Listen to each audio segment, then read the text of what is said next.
All right. Hello, everyone, and welcome this evening. We are so excited to see all of you here, and we look forward to a wonderful meeting. I want to first of all acknowledge that today is the first day of May. And I know for our education community that the last part of April and into the month of May and through the middle of May, it's a very busy time. And there are a lot of different things that are going on across the state as we begin to wrap up this school year and prepare for summertime. And so I want to thank you for dedicating 2 days of your time last week to joining us in Shelbyville for our spring convening. And I also want to thank you for dedicating some hours, hopefully an hour and a half this evening to this cause. We are very appreciative of you and your contributions to this work. And on behalf of the entire group, I just want to say thank you for being here in this space. So we will begin actually with roll call and attendance. So I will turn things over to Meredith, Dr. Brewer for that. Thanks, Caleb. Let's see, Becky Burgett, Marcia Carmichael Murphy, Dr. Michelle Chappell, Heather Dunn, Jim Flynn. I'm here. Audrey Gilbert, I saw Audrey. Brooke Gill, Shelley Hammonds, Jenny Hobson. Here. Oh, perfect, Jenny, thank you. Jessica Jenkins. Harry, oh, Jessica, are you here? Yes, sorry. Oh, no, that's great, thank you. Carrie Markham, Justin Mitchell, April Mullins Datko, Arevia Park, Julia Pyle, Edna Shack. I'm here. Hello. Renee Scott. Present. Hey, Renee. Rose Snell, Whitney Stevenson, and Bentley White. Hey, I will keep an eye on others who join and add them to the roll. But Caleb, I think we are good for now. Thank you. All right. Thank you so much. We really appreciate that. The next item here that we are going to spend some time focused on is, again, I know earlier I mentioned that last week, of course, we had our spring convening, and we're going to take some time this evening to debrief from that. And so we will break up into small groups or into breakout rooms to begin this process. And the ask here, once we are divided up or once we're in those groups, in those rooms, in that room, we will share 2 glows and a grow. Okay, so 2 things that that are that you took away positively from our experience during the convening last week, and then 1 thing that we might be able to improve in the future. So again, that's 2 glows and a grow. I'm going to type this in the chat so that you'll have that just as a reminder to guide your conversation. And I believe John is going to help us when it comes to the breakout room. I will. I believe I need Lillian to make me a co-host so I can do that. Oops, let me do that. Unless I'm completely forgetting how to do this. Nope, you were not a co-host, so you There know. we go. All right, let's see what we got here.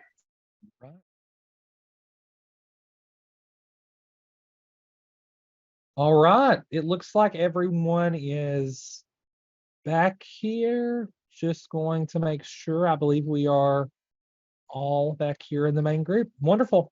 All right, so I am here in just a moment. I will allow everyone to share some parting takeaways if they would like to do so. I would like to acknowledge, in our small group, we talked a bit about really engaging with our communities and about about how we represent stakeholders and things like that. And I'd like to again thank Dr. Timmy Schiff for her help at our convening, and look very forward to moving forward on community engagement and family engagement work with her, and having her perspective and her experience to help us as we think about that.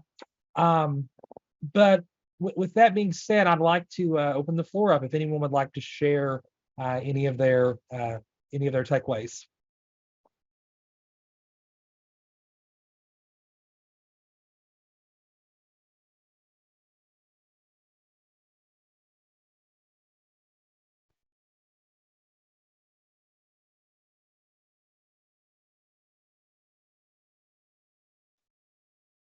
Got a lot of notes from my group, so I know there were some good ideas. I think that I might actually call on someone if that's okay. I believe that Renee Scott was in your group, Lillian. So if Renee has any thoughts that she would like to add, I invite her to do so. Thank you very much. I thought we had a very good discussion, and we went back to whenever we have a large group meeting, Superintendent Flynn reminded us that there's always blame, credit, and I forgot the third one. Turf, yes. And I think that it was wonderful the way that the convening brought all of us together. So that was a shout out in the way the group was managed. As Lillian pointed out, having the opportunity to hear from the districts, the L3 districts, and have that conversation with the panel was excellent. And we all agreed that one thing we could have grown with, a growth area, would have been if we had had the conversation first with the panel, so there could have been more of a seamless transition to the conversation regarding Portrait of a Learner.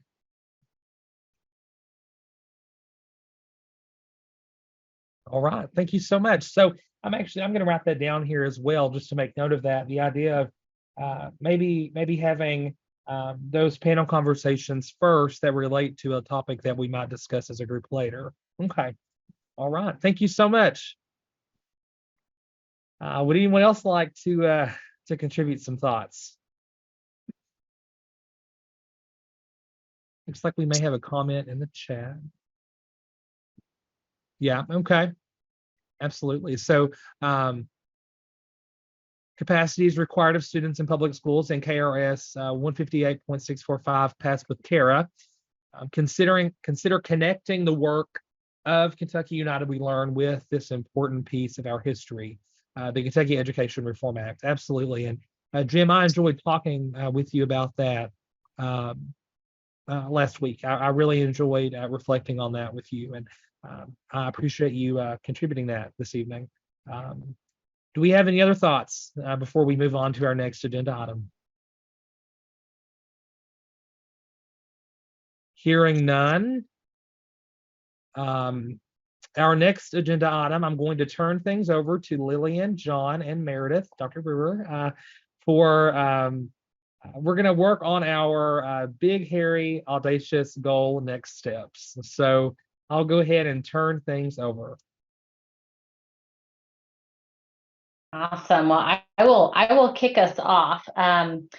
Just first with sort of a reminder on where we landed.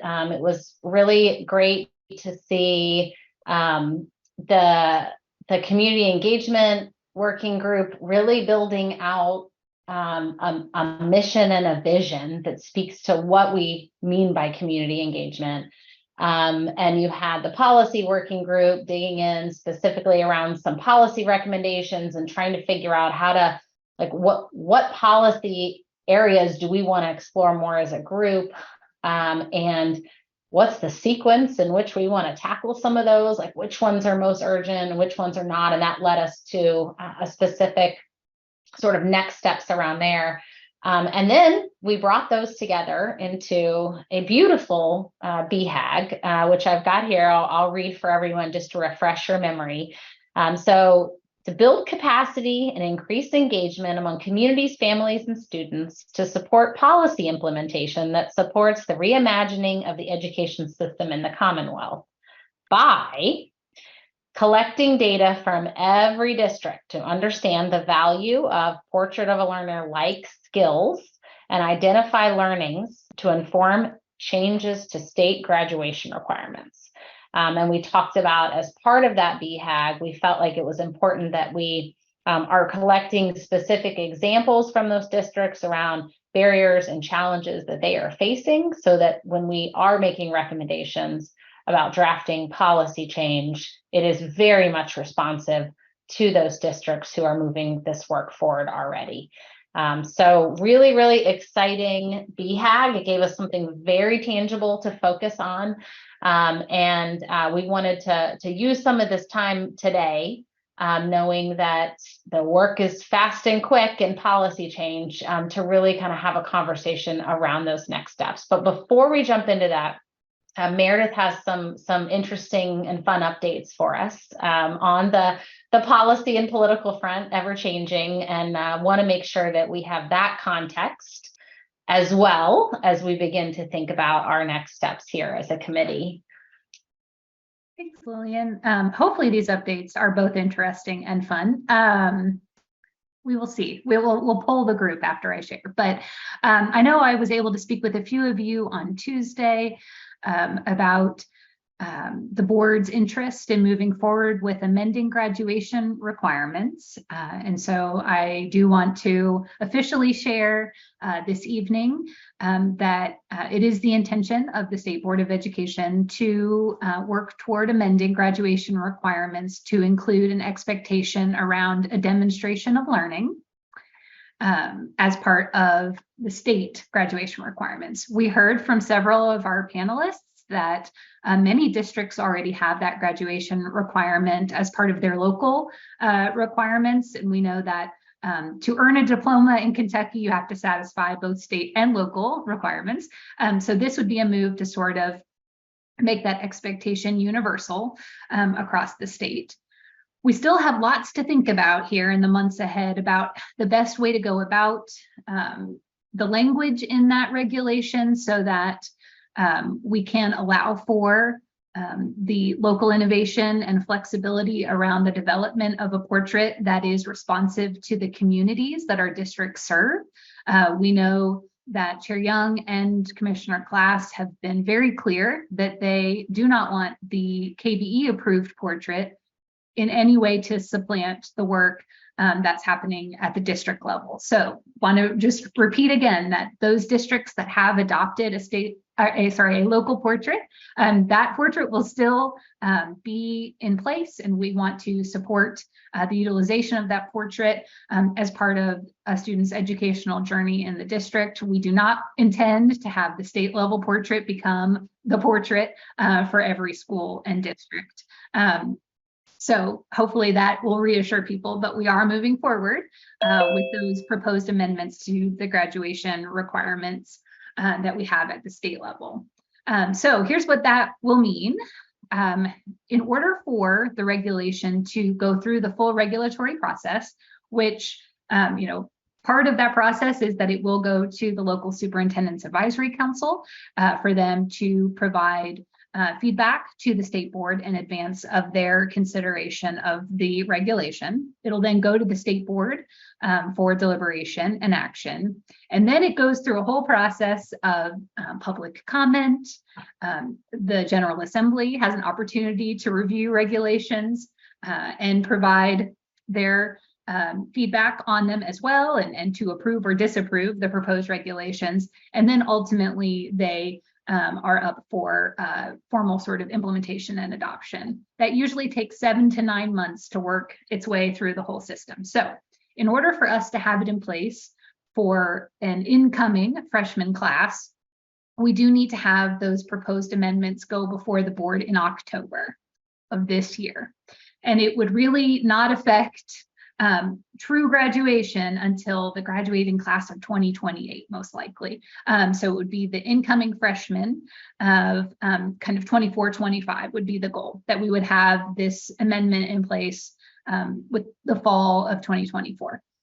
So in order for that to happen and to be sure that we are responsive to the communities, we would love to utilize the Cool Council and the BHAG that you identified during the council is a perfect alignment with this work. And so this really is the process sort of working its way out. And so I think the only thing that we just want to be sure to emphasize is that the speed at which this is moving is a little more expedited than maybe we originally thought it would be. But I love Jenny's comment here. It is super exciting. So this is a good thing. This is a positive thing, but we might need to just think through the timeline a little bit to make sure that we can satisfy that October deadline. One more thing before we start talking about kind of how we move forward. Potentially, we will want to have representatives from the Cool Council speak to the board at their annual retreat in August. And so that would be another deadline that we would want to work toward. So if we're out in the field collecting data, really that August deadline would be helpful to work towards. So that is quite quick, but I have confidence that this group will rise to the challenge. So pitch it back to Lillian and John, and we'll kind of talk through how we want to be clear about our data collection plans and how we're going to work toward accomplishing our BHAG in the next few months. Great. So I wonder if we should take just a minute. That's big news, and it's exciting news. Just to process any questions that folks have about process, timeline, the why, and then we can flip to the conversation on how can this committee be most effective in our time leading up to that August retreat to really weigh in and have influence over how the board is thinking about this work. So first, on any reactions or questions to what Meredith has shared. Can you just repeat the year of the graduates that will be the first to be through this, to use this? If the whole system sort of, if the process works out as we've sort of proposed, it would be the incoming freshman class of 24, 25 that would be affected by that. So it would not be until they graduate. So if I've done the math correctly, should be the graduating class of 28. Okay. Thank you. You are welcome. And Meredith, if this, oh, sorry, Jim, please go ahead. Meredith, I was just going to ask, what's their, do they have a plan for how they're going to communicate the kind of the rollout to folks? I know, some people, are all in on things like portrait of a graduate's or learner profile of a graduates and that sort of thing. And then others are less enthusiastic about that. And while some of it may be semantic and in nature, I am a little concerned in terms of the communication plan and rollout and how to get people on board for kind of a statewide policy of that kind. Absolutely. So we have started thinking through what it will look like to share this information and to make sure that appropriate supports are in place. One thing that I didn't share that I think is helpful, although it's a very small pilot, the board did approve last June amendments to the grad requirements for those students in the early graduation program. It's about 100 students a year. And there was an expectation that those students complete a demonstration of learning. And the language that is in the regulation doesn't explicitly state portrait of a learner, but it has kind of those knowledge, skills, and dispositions that we know are often found in a portrait, and an expectation that they have a portfolio or a demonstration of learning. And districts are required to have a plan in place for students in the program. And so we are working through the Office of Teaching and Learning, is thinking through the supports needed to have those early grad program students able to satisfy that additional expectation. So we sort of have already are working toward that. And so that's great that we already are thinking a bit about that. I think that that's something that would be really helpful for this group to sort of wrestle with. What are the supports that districts need? What will be the response to this expectation? And does it seem feasible, right? So we're talking about a pretty decent runway. However, if we're talking about the incoming class of just this next academic year, they need to be thinking about the pieces that they might be collecting through their high school experience if they want to have a portfolio, or if they're going to have kind of a defensive learning, similar to what Audrey shared that she has at Frankfurt High. That's something that they really need to be planning for in advance of graduation. So I think that's a really important question, Jim, and something that, yes, we've started thinking about that, but we'll need to really commit a lot of time to the supports that the department and others will provide as we move forward with this. Yeah, well, I think the language that you use in the policy and those supports will be really important. And then and I don't know that I got to this in our kind of growth opportunities, but I did have some superintendents that were working on other committees saying, well, what about other policies, beyond portrait of a learner?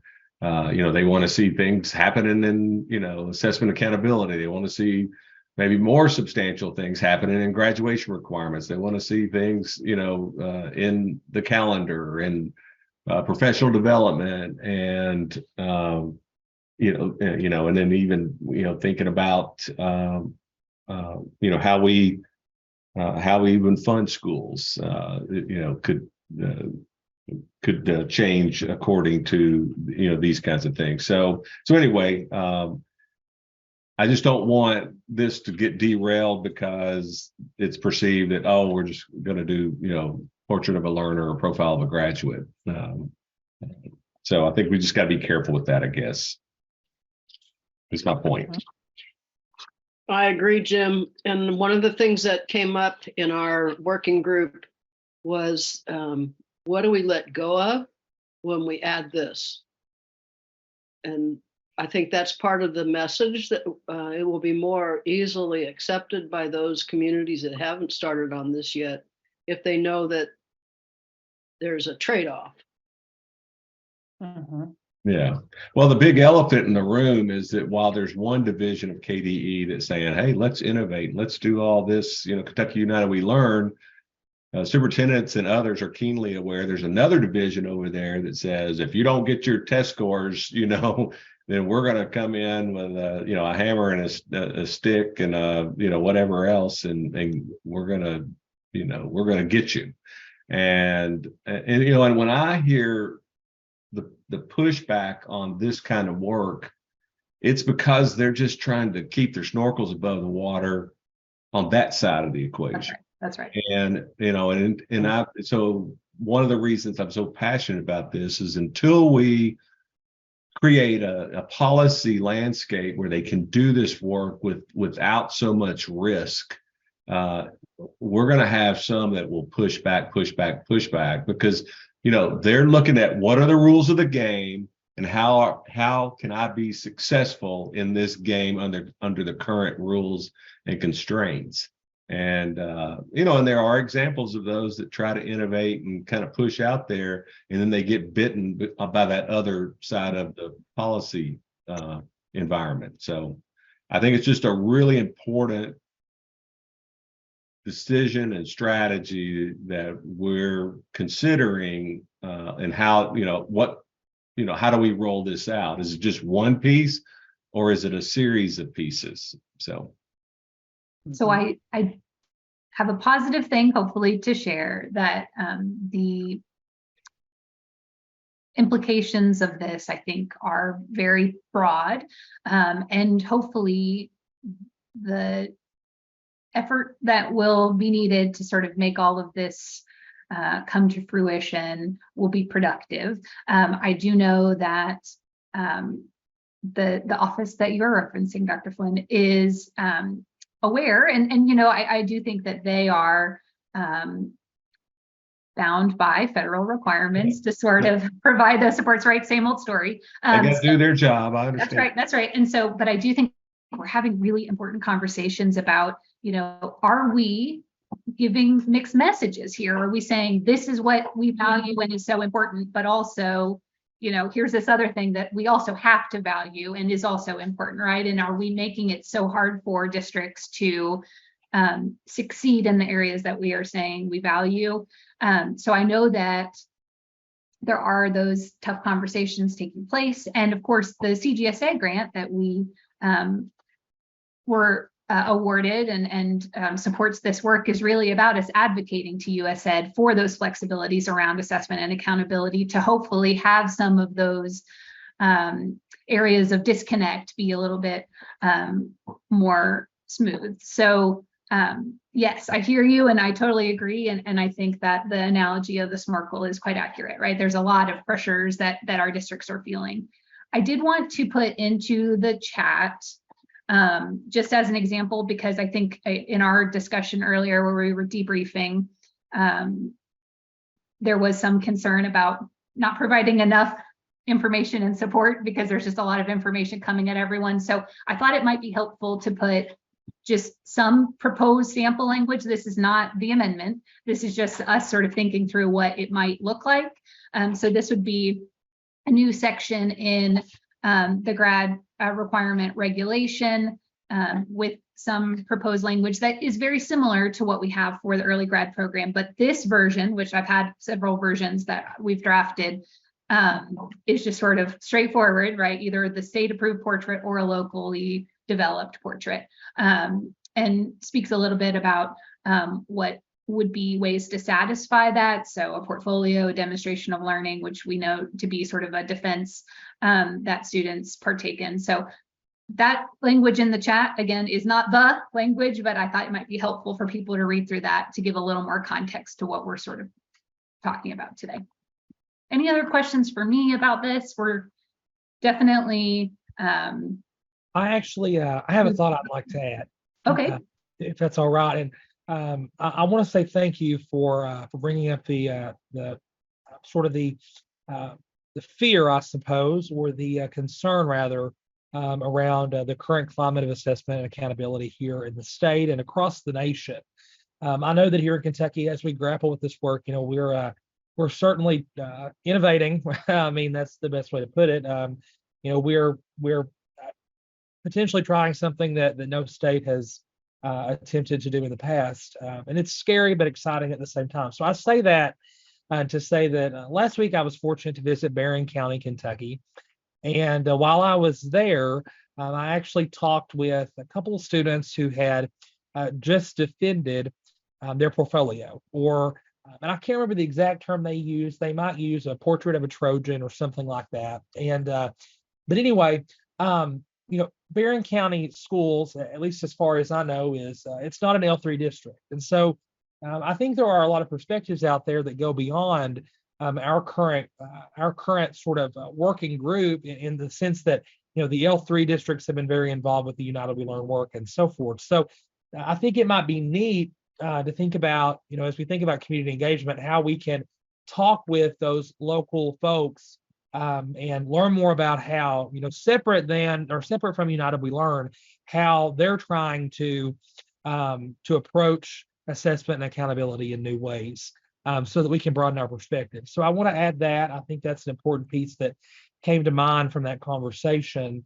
And also, I do think the folks and I'm hopeful that the folks who work in assessment and accountability across the state are very willing to aid us in this work and to provide their expertise as we go. A few months ago, it's kind of funny. I had a button on my jacket had came loose, had torn off, and the folks in the Office of Assessment and Accountability had sewn my button back on, and so I had told them thank you. and certainly some good folks who work there. And I'm hopeful that they'll be partners in this work as we move forward. I think they'd love to be partners. I think they would love to have a policy landscape that would let them be better partners. That's right. Because they're all well-intentioned people who want to see great things happen in our schools. So it's really more a function of the policy issues than kind of what they do. But I think.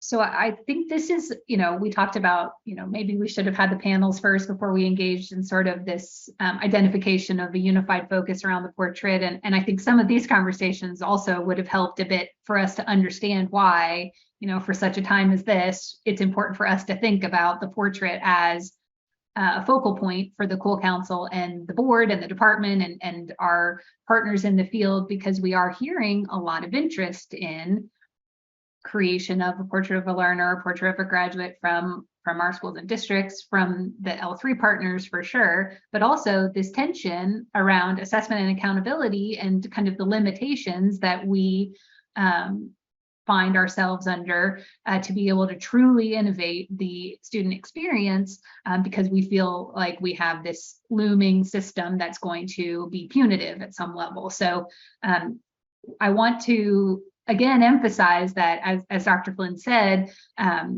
we have another committee that is actually meeting right now as we speak that is about accelerating innovation, and they are focused on, in particular, the assessment and accountability system and proposed changes to both the standardized assessments that our students are required to complete as part of our federal expectations, but also what flexibilities we could offer to have an environment that's more conducive to, focusing on the student development and mastery of the knowledge, skills, and dispositions that we know are so critical for successful transition to post-secondary pursuits. So it makes a lot of sense for us to be talking about the portrait. And that is really why I think, we were making the case, and Audrey did a great job of sort of, what we're hearing from the field, what we're hearing from the board, what we're hearing from the commissioner, and from really a nationwide review of the way that this work is moving. The portrait of a learner is a great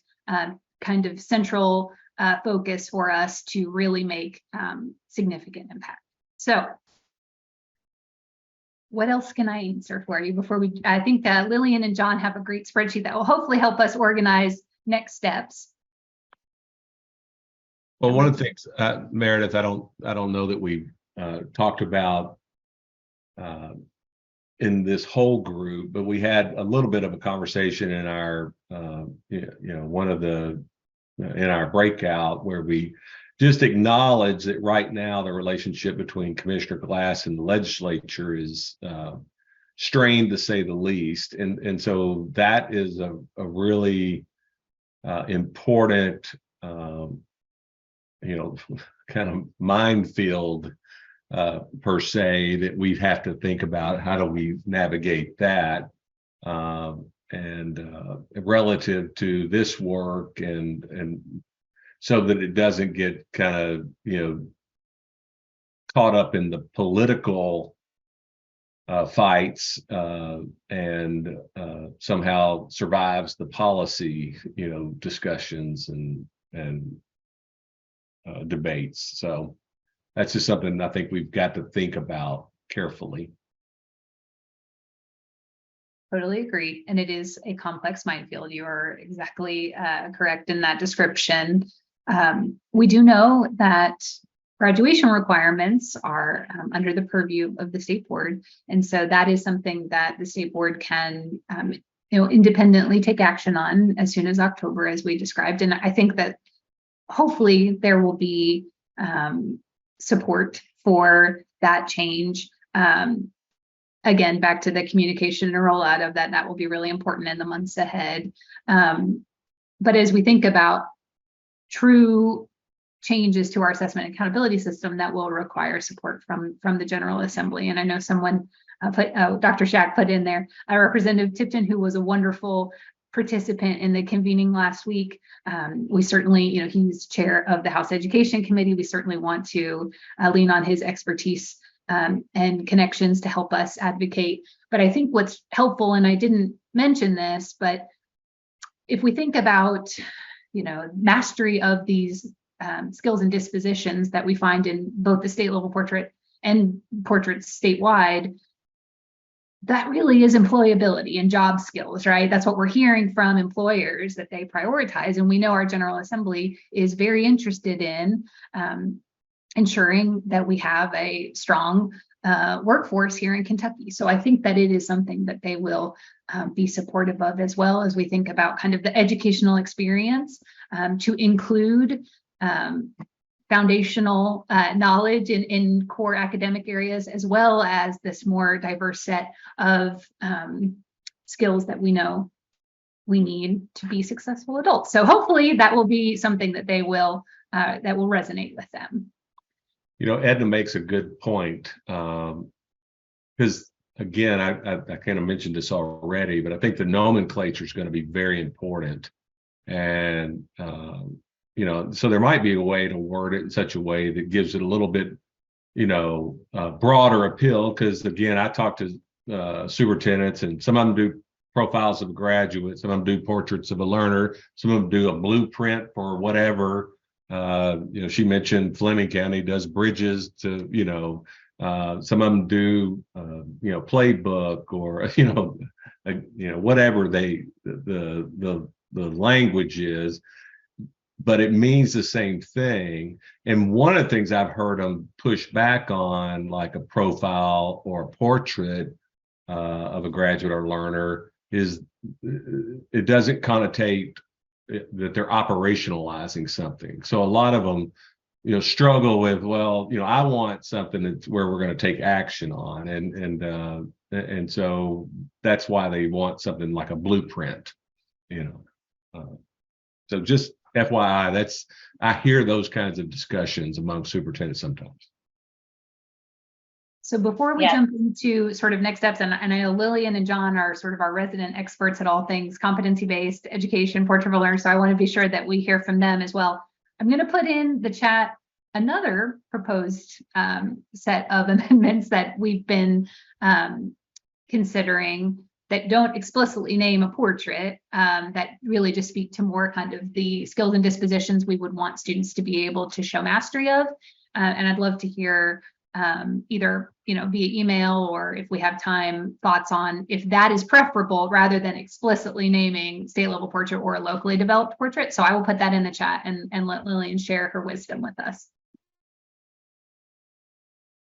Yeah, no, I was just going to jump in and reflect that, and this is really, I think, a discussion for this group. There is a window of opportunity before us that Meredith just shared. The board is moving right on this important topic, and it feels like this committee can make a decision. Is this where we want to lean our energy for the next 3-4 months, all in, to focus and prepare to help this board think about how to write the best policy possible, and then shift after that to things around implementation of the policy, where we can get into some of the other issues around, well, if they do this, what are they letting go of at the district level? What are some of the capacity and supports that are needed, et cetera. Or we could say, this is no longer, something we want to focus on the next 4 months, and we want to focus our time. And so I just want to flag that there's a decision point here that this committee has to weigh in. I could imagine a pretty useful resource going to the board members from this committee that reflects the views and opinions of this expertise of this committee based on research done over the next 4 months, right?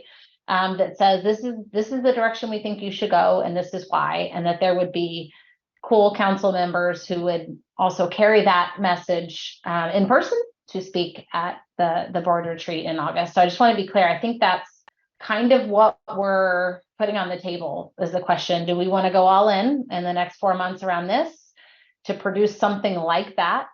And if so, then we can jump in. We've got this document, very, very simple table that we were going to use to start brainstorming again around the components of this BHAG, knowing we have a little bit more aggressive timeline than we thought when we were together last week.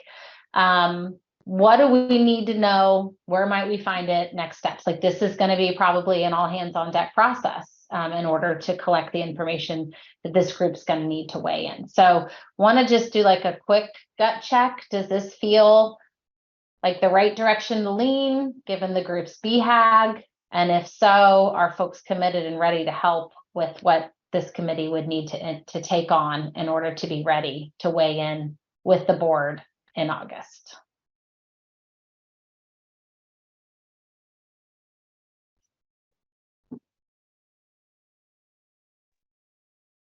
How much of this subcommittee are we missing tonight? I'm just wondering, we need to hear from those folks too, maybe. Mm-hmm. Yeah, we are missing quite a bit of folks. I do think we can be strategic and will have to be strategic about how we communicate over email and through shared documents, because we would only technically have our monthly meetings between now and August. So there's not very many. So we're going to have to get creative about how we move forward. So we could think about a way to, express the direction of the folks who are in attendance tonight to the group and see if there's any, significant concerns, and have folks reach out and weigh in around that. But otherwise, given the tight timeline, I wouldn't want us to wait until a next meeting, to get clarity around this particular step. Quick question, and maybe this is Meredith, but are there any other opportunities in the graduation requirement policy to consider? I guess there's part of me that I might need to refresh myself on, because I know it's gone through some iterations in recent years, but where are we with that? What flexibility does that give to districts who want to personalize learning? Some of y'all have heard me talk about, we require every kid to take, Algebra 1 and Geometry and Algebra 2, but is there flexibility now that what that looks like, and a kid who's in CTE could take, math in a CTE program and meet those standards and not have to take the same exact course as another kid that wants to, go to a traditional college program? Mm-hmm. I Yep, just it put in looks the like- chat, Dr. Flynn, the current regulation. There are some flexibilities, but there are still those required number of credits.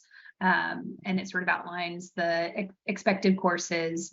But there are flexibilities within our graduation requirements, and actually is something that's something that KnowledgeWorks has sort of touted as unique to Kentucky, that we do have those flexibilities. They are not always taken advantage of.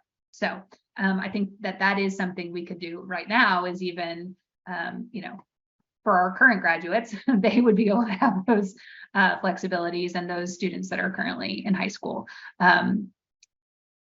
But yes, the regulation that I linked also has that language around the early grad program that's been fully codified. So if you want to see that, you can see that language around what was approved last June. But I think as far as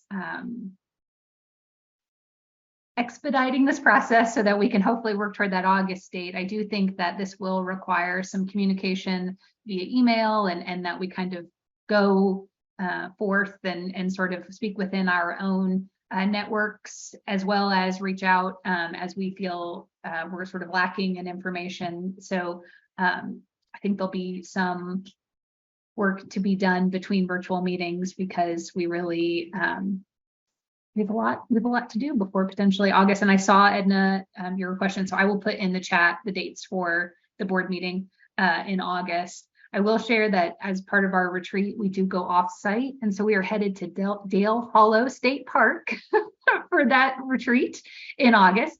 So should you choose to come, you can join us at Dale Hollow. But I will put those dates in the chat. It's a nice place. So, This is- yeah, jump in, Edna. Yeah. Related to the flexibility that Kentucky has around some coursework for graduates. Has anyone ever looked at why some schools may not use that flexibility? I'm thinking of smaller rural schools that don't have the faculty to be able to address all those different needs. Yeah, I think Jenny highlighted that earlier in a comment. You know, we got to have the funding to do these things. Yeah. You know, that's obviously a limiting factor. So we also.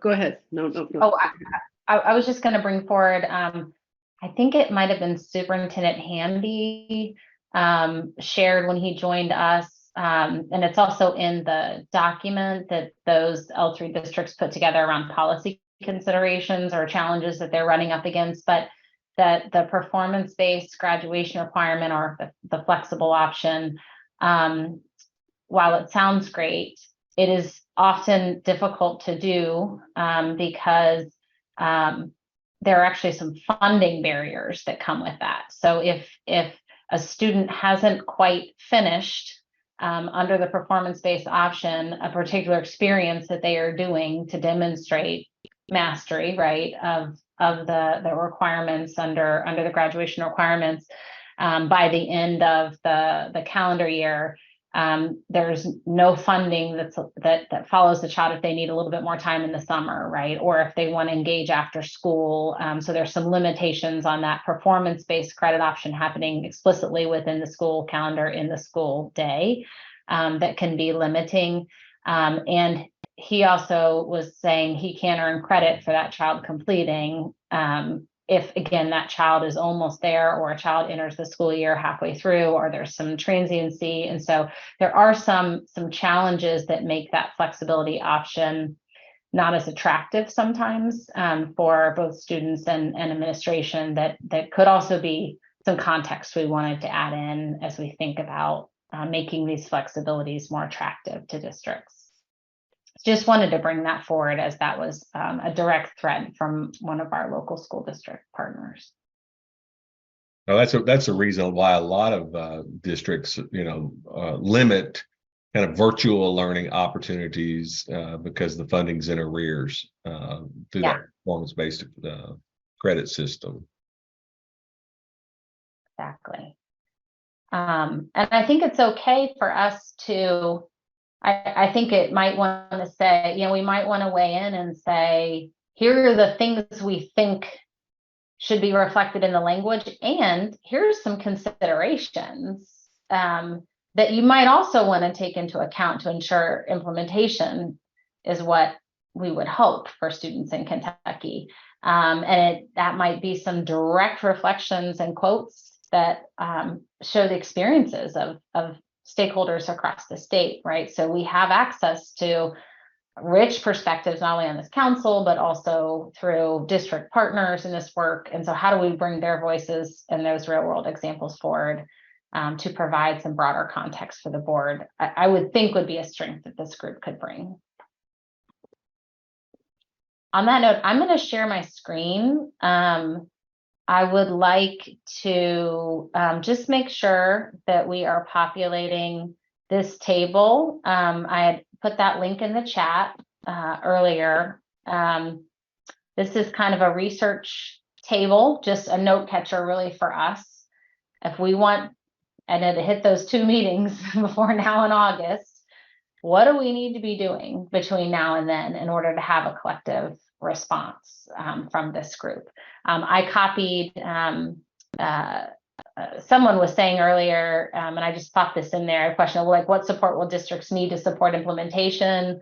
How can we leverage the long runway to that policy actually being in place? You know, maybe that's a question that we tackle later. Maybe that's one we want to tackle now, but just wanted capture that while someone was saying that particular issue. But would love to maybe just open it up to this group. Just this first column, what do we need to know? Let's just popcorn out loud. What are some things? Again, keep that BHAG in mind. If we want to collect data from every district to understand the value of those, what do we need to know in order to have that information and to influence and weigh in on the graduation requirement process? One thing that I'll throw out there, and I'm sorry if I've spoken over someone, but I just wanted to add that I think we need to know exactly what districts are currently moving in the direction of a portrait of a learner or a portrait of a graduate and so forth. I know that some of that data is available. However, that is typically more of a self-reported type of data collection. So maybe reaching out to the districts and asking them. Yep. We have a restricted view on the form. Can you? Oh, you do? Well, does anyone know Google Docs well enough to know how to change that? Go into share and then click where you sent the link out to Make us an editor. Oh, make you an editor. That's what it is. So I was going to say, it says anyone with the link. That's what it is. Okay. Refresh that link on your screens and just let me know if anyone else is still having a problem.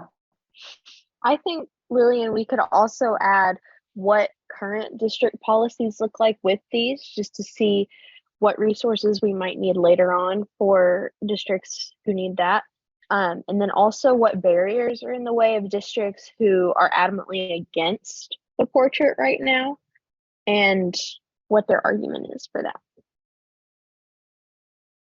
Can you repeat the first one? Sorry, I was trying to close other tabs and I didn't move fast enough.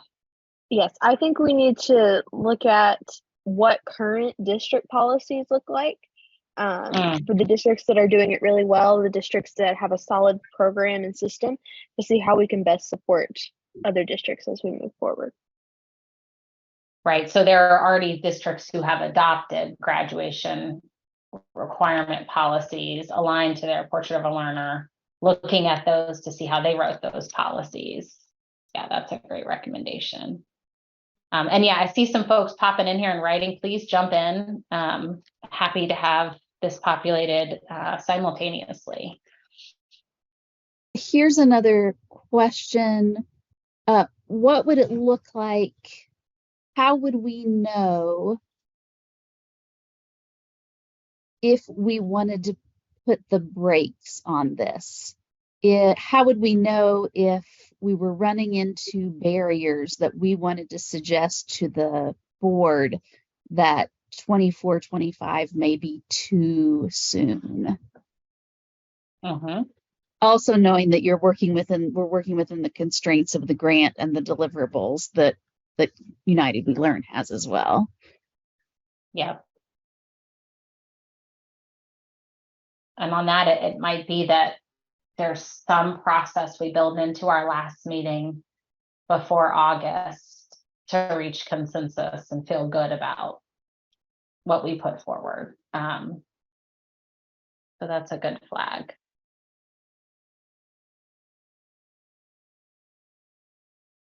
So we've got also popped in here,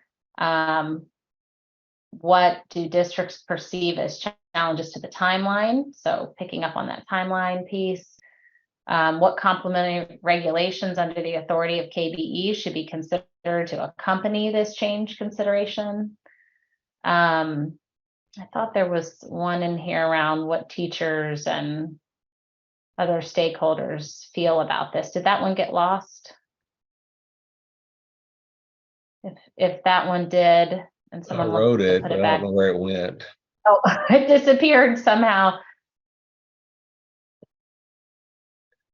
Yeah, and that, I thought some kind of way to ascertain the readiness level of districts. Yep.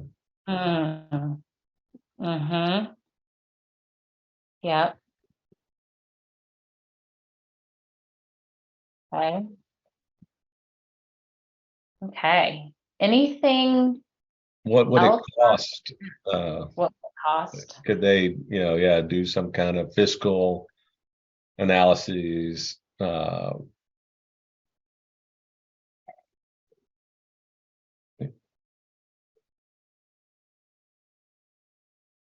Okay.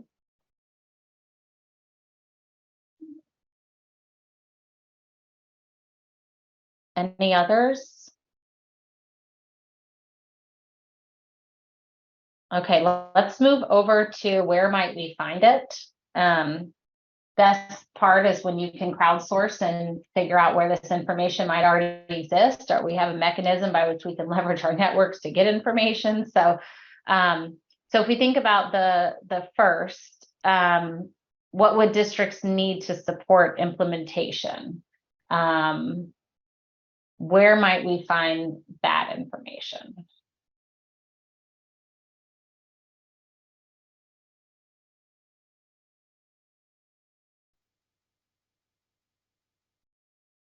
Is there a focus group maybe we could run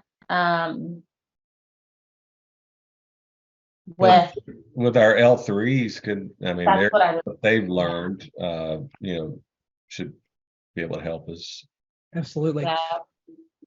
Our L3s are a wonderful resource that we're currently partnering with. I also think about, and I think that we're getting to a much larger discussion around how there are a lot of work or a lot of groups that are doing innovative work in the state, district leaders, school leaders, and so forth. It might be neat to consider, how different groups. There's an innovative learning network I know that has been involved with, more so innovative learning.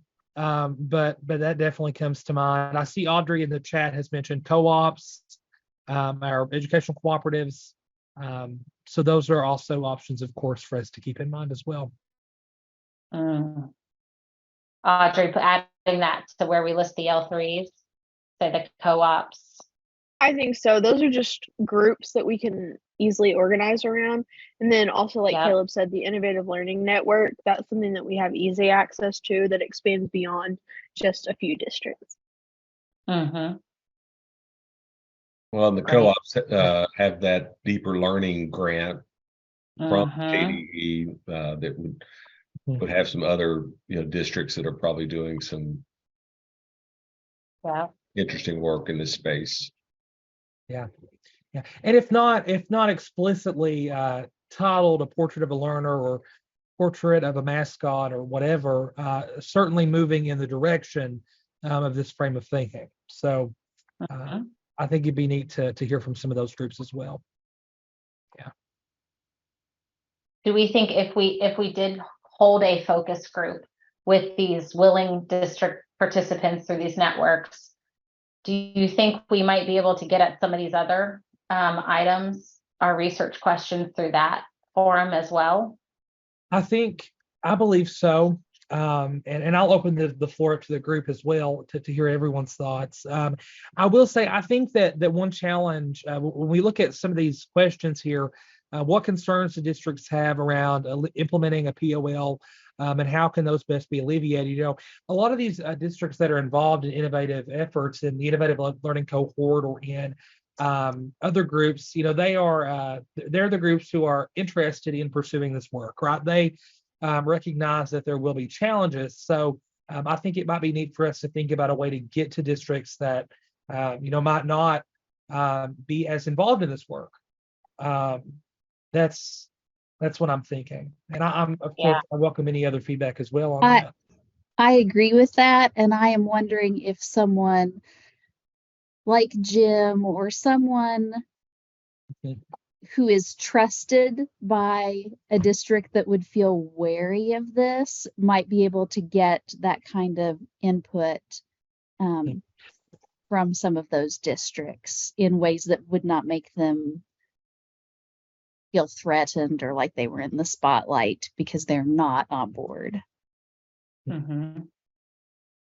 Right. Well, and I think too, it's important, we get back to this idea of communicating. It's important that, we assure our districts, to ensure that they do not feel as though we are trying to negatively portray them. Instead, our goal here is truly to support them in this work in moving education in the state forward. So I really appreciate that comment, Jenny, and I value that. I am curious, Jim, if you have anything you'd like to add, any thoughts there as you're involved with superintendents across the state.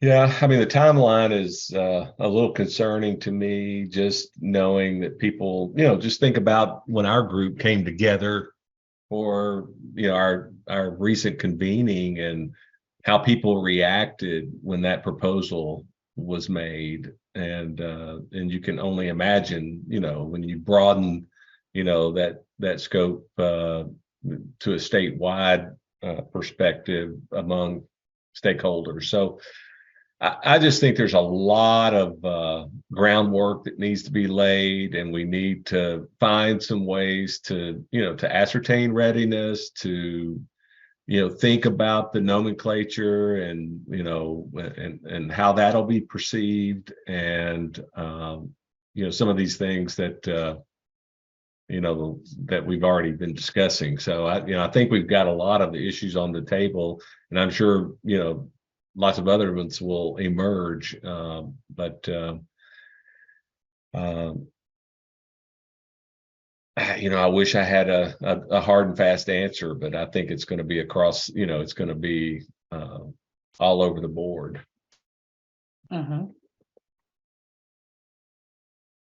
So I'm hearing like 3 pretty clear maybe next steps coming from this. It seems like we want to figure out a way, if we can, Jim, per your point about the timeline being so tight, but some way to get a focus group going of the willing, hopefully leveraging the L3s, the Innovative Network. That should be easier to pull off. Somehow figure out a coalition of, I don't want to say unwilling, those that are not as connected into this work. We'll figure out a much nicer way to say that, because they're no doubt doing incredible work, and we want to learn more about it. So finding those districts who are or would love to weigh in and be engaged in this conversation. And then there's this piece around almost like policy research around current district policies. Districts have already had these conversations. Many of them have, some of them have already put them in their district policies to amend their graduation requirements. So almost synthesizing and getting a sense of the trends and differences in those policies, so we can use that information to influence what this group may want to weigh in around. Any next steps that may be missing? Well, I know before we there's get some. to next Yeah, steps, go ahead. excuse me, I was thinking that at every point along the way, with the focus groups especially, let's make sure we include that community family engagement piece, like the Pritchard Committee at least. Mm-hmm, mm-hmm. Yeah, that's a great point. Curious if anyone has any quick insights on what that could look like. Because you're right, if our process is only talking to districts, we're missing a big part of the conversation. Edna, I'm thinking of the focus groups that Edna just did around the grant on family engagement. I wonder if we could bring those groups of families and community folks back together, Edna. Oh, yeah. You mean the panels that we did? I know I hopped on a Zoom and gave feedback, and that's all I remember at this point. It was the focus groups early on. Yeah, absolutely. Yeah, we could probably reach out to some of those folks to be, or any of the Pritchard Committee graduates of the SIPL. That would be families. Yep. I know what. We have the Kentucky Collaborative for Families and Schools that we could probably draw on that entire panel to. Mhm. Okay, excellent. Yeah. Families and schools. So Audrey is used to me doing this, so she won't be surprised, but I wonder if we can have Audrey or others whose districts already have a defensive learning as part of their graduation requirements write an opinion piece or a column about that experience. We know we heard from Audrey at the convening that that was the best experience that she had in high school, and that the preparation for that was so transformative. That might be helpful as we have some reluctant adopters, if we could point to a little bit of information about kind of what we are potentially advocating for, and also, from students who have, yes, testimonials, students who have completed this, and what their perspective was and why they feel like it's so valuable. So I Audrey, think that would be valuable for both our purposes, but also generally when we were talking about communications last week on Wednesday, just being able to highlight districts, talk about our successes, but including people in that conversation. So I definitely think that would be helpful. I think that reaching out beyond just a few, like the districts that we've spoken to several times, would be helpful as well, and to see people who are developing their portraits and what made them make that decision, kind of see the steps that are happening in the process. But I definitely think that would be useful. it would be great. And Audrey, I don't want to speak for you, but that it's feasible, right? That it can be done, that there is not only great value in it, but that it made sense as part of your experience in high school, that there was a reason behind that expectation. It wasn't just one extra thing that you had to do, that there really was a thoughtful implementation of it. So, others that we can pull, it's always better to have a more diverse set of perspectives and have more viewpoints represented. I did put in the chat to that point the current spreadsheet that the Division of Innovation is working with the cooperatives to sort of populate the current status of a portrait adoption at the district level. And then they're also going to ask about graduation requirements at the local level. So you can kind of see that this is not, that there is a lot of work already underway, right? So this is not going to be wholly explosive, right? They're already, we're moving in this direction. I think what the board would be doing by having this regulation up for consideration in October is sort of solidifying this, this emphasis on this important work, and that we're sort of saying, yes, we want to modify the infrastructure to really allow for a focus on this work. So, but I think it is in alignment with the direction that the district's already moving. So, Meredith and Audrey, I don't know who's going to write that. I like that idea. To start getting some communications out in the public space and consciousness about these kinds of things, because I think the public wants those kinds of experience. But I'll just put a little plug in. It's also an opportunity to connect those original tenets of CARA, and that's right. Maybe expose that we've kind of we've kind of lost our way, scope creep, and different policy ideas have kind of gotten us in a different direction. But now there's an opportunity to course correct and get we can back return to the good old days. That's what Right. everyone wants. Let's return to the good old days of 1990 when we were at the cutting edge. That's right. Jim, I was going to say the exact same thing, that this is what the citizens of Kentucky have requested. And we are responding to that. Yeah, good point. It's also me a plug. I'll send you all. It's the 40th anniversary of the infamous 1983 report, A Nation at Risk, and and we need to move from a nation at risk to a nation of opportunity and a commonwealth of opportunity in Kentucky. And there's a really good article in the Washington Post you ought to take a look at that kind of exposes the political environment that led to that. But for the past 40 years, the policies that have come in to place are probably a result of that report and what it did to us. And But I think people want something different now, and to Edna's point, and I think we can capitalize on that. And no better voice than students, you know. And we haven't really talked about. We have a bunch of students on our council, but you know, it might be, you know, interesting to hear, you know, from students, you know, from like we're talking about, you know, these other, you know, people who might not be doing this work. What do students in those schools, what would they say? How would they respond to these kinds of opportunities, you know, to lift their voices? Yeah. Okay, well, I want to be sensitive to time, knowing we try to keep things tight, and I know Caleb has a few more housekeeping items. I'm going to propose as a next step that the support staff here do some synthesizing of this to put together a possible plan, and maybe connect with Caleb and Bentley about maybe a way to send that out and see if we can get some commitments, some sign up from folks who want to help on those steps, and then we can build that out and put a stamp of approval and use that as our work plan for our next couple of meetings together. All right, that sounds good. And Caleb, I have a couple of Yeah. clarifications if that's Go all right. ahead. No So, worries. So for our BHAG, we talked about collecting data.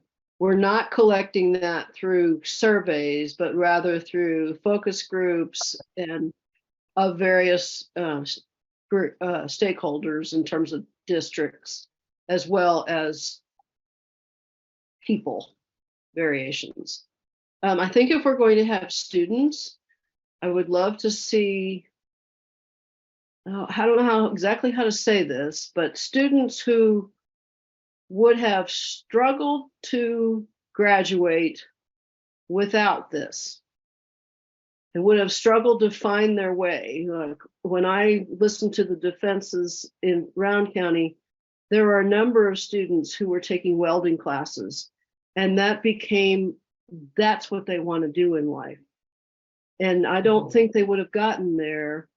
And at least the community wouldn't know that they'd gotten there had they not done the defense. So I hope we can capture some of those folks. And then the other point of clarification is, so we need to have something to the board by August 2nd. And that is not necessarily the final piece, because in October is when they would actually vote on it. What happens between August and October? It's a great question. So hopefully we will have a presentation prepared for August that we can share the data that we've collected and really help inform kind of what the next steps will be. So we kind of have two potential paths. So assuming that the recommendation is, yes, this is possible and supported, and we recommend moving forward, then, you know, behind the scenes, the policy advisors, you know, they're the ones that kind of draft the regulatory amendments. You know, we will be thinking through the potential language. Happy to bring that to this group to weigh in. I put two of the proposed options in the chat earlier, but more to come. Assuming that, yes, we move forward, then between August and October, we would be finalizing the language, and we would have the sort of marked up version of the reg that would go to the board in their board materials, as well as the staff note that would accompany it that outlines sort of what the policy considerations are, the recommendation of the commissioner, and so forth. If, as a result of our data collection, we are recommending that they slow the process down, then we would need to think through what would be the proposed timeline, when would we feel it was appropriate, keeping in mind, and this is another factor, if we want it to start with an entering class, are we potentially delaying for another whole academic year, right? So it wouldn't be, but the graduating class of 2029, and are we comfortable with delaying it that long and potentially losing traction? So that is something I do want to point out. But if that is the recommendation that comes out of our data collection, then in August we would want to kind of propose perhaps other things that we can do that will help support the efforts that are already underway. So maybe it is speaking to those flexibilities that already exist in our graduation requirements, thinking through the implementation of the early grad program. Maybe we invest some time in helping think through what that looks like so that we can be better support when we go statewide, those sorts of things. So it's really, that'll be the crossroads, will be in August. So between August and October, we're either drafting and finalizing the language that will be brought before LSAC and the board, or what is it that we want to do to make sure we don't lose momentum, but that we feel the need that we go a little slower. Does that answer your question, Dr. Jack? I hope so. Okay. All right. Thank you so much. I will now turn things over to our Vice Chair Bentley for a discussion on some good news. So Bentley, take things away. So, meeting's nearly done. Now it's time for my favorite part, hearing good news from other people about stuff that's happening around them related to United We Learn. Does anyone have any good, some bright news to share with us?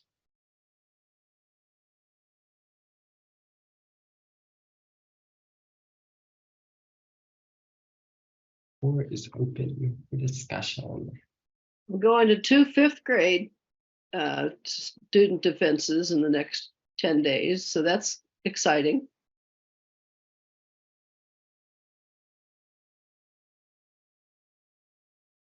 I would love to hear how those go.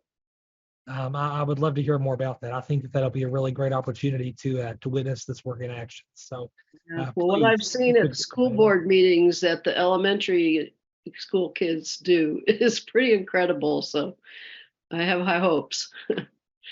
Absolutely, that's exciting. All right. I was going to say that we've been communicating. We have a group among the other committees that are kind of working together to make sure that we're not leaving any type of kiddos out.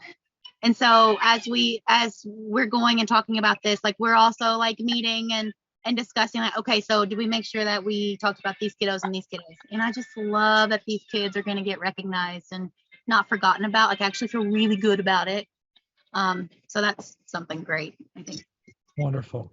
Thank you. And Jessica, I'd like to add, I really appreciated your sharing out last week. You did a wonderful job. And of course, as has been mentioned, I do believe you were mentioned in the press release, a quote from you. So feel free to check that out. And again, appreciate you bringing your perspective to the room and sharing with us. So, and also I saw a comment in the chat.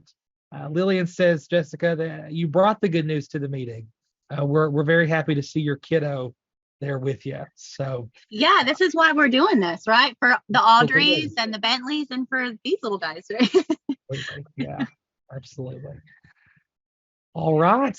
Well, I want to, and I see that Meredith has actually dropped the link to the press release, I believe, in the chat. So wonderful. All right. I'll bring our meeting to a close unless we have any additional good news we'd like to share.